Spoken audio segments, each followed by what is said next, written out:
virkelig en super. Man er ude med en afgiftskade, ja.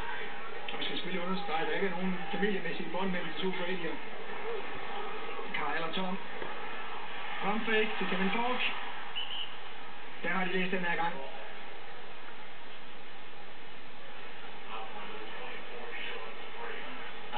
Vi har snakket meget om, at det snakker du meget om, Henrik, med at Brady han er meget farlig at blitse på, fordi han er god til at se, hvor bliver blitzet fra. Aha, så har jeg en mand set over.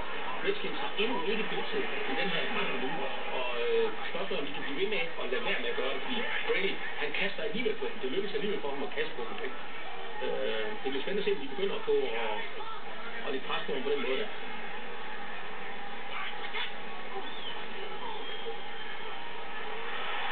Maroney. Det er et godt move, han laver der. Det er faktisk rigtig godt gået hele vejen. Der bliver skubbet ud på 4-yard-linjen, og vi er næsten helt ude på lægterne. Brady har rigtig god tid, selvom defensiven lige presser lommen tilbage om ham, så har han god tid alligevel til lige at kunne se. Og så lige lave en lille dumpass ud til siden. Men det er heller ikke helt godt nok, det her Redskins. Han bliver fuldstændig efterladt. Og der ser vi, at jeg tror, det var Carlos Rogers kommer ind i billedet. Så skal tackling laves. Du har ikke råd til at give spil op på den der måde. Han må ikke være fri derude til at kunne gribe bolden. Der skal være en ude og